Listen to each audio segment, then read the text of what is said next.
પડતર માંગ સાથે તેઓ પહોંચ્યા છે।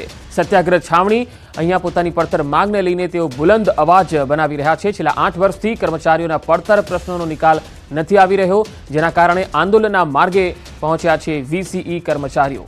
વીસીઈને પગારના બદલે અપાઈ રહ્યું છે કમિશન, કાયમી પગાર, સરકારી લાભ, કોરોનામાં મૃત્યુ પામેલાઓને વળતર સહિતના મુદ્દાઓની માગણી છે। દેખાવકારોની પોલીસે અટકાયત કરી હતી। વીસીના કર્મચારીઓ જે છે તે ગાંધીનગરના સત્યાગ્રહ છાવણી ખાતે એકઠા થયા છે। આપ દ્રશ્યો જોઈ રહ્યા છો કે ગુજરાત રાજ્ય પંચાયત કોમ્પ્યુટર શાસિત ઓપરેટર મંડળ દ્વારા આજે પડતર માંગણીઓ જે છે તેને લઈને પોસ્ટર બેનરો સાથે તમામ રાજ્યમાં કામ કરતા જે છે વીસી કર્મચારીઓ જે છે તે મોટી સંખ્યાની અંદર સત્યાગ્રહ છાવણી સાથે એકત્ર થયા છે। હાથમાં પોસ્ટર બેનર જે છે તે જોવા મળી રહ્યા છે।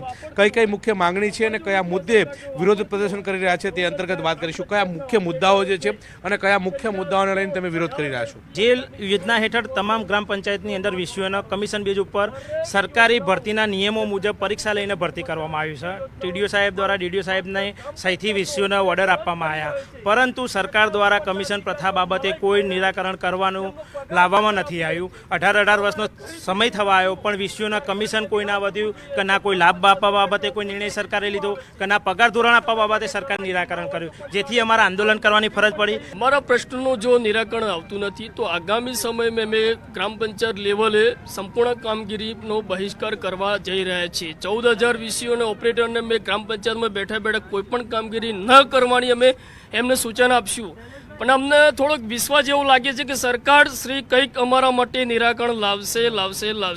છેલ્લા 8 વર્ષથી સતત સચિવાલયમાં અમે રજૂઆત કરતા આવ્યા છીએ। હજારો આવેદનપત્રો, હજારો લેટરો અમારા વીસીના હોદ્દેદારોએ આપ્યા છે અને 14,000 વીસીઓએ પણ આવેદન આપ્યા છે। તો વારંવાર બાંયધરી આપવામાં આવે છે પરંતુ પ્રશ્નો જે છે તેનું નિરાકરણ નથી આવતું અને તેને લઈને ફરી એકવાર તમામ લોકો જે ગાંધીનગર ખાતે એકઠા થયા છે ને પોતાની માંગ સાથે અડગ હોય તે પ્રકારની બાબતો સામે આવી રહી છે।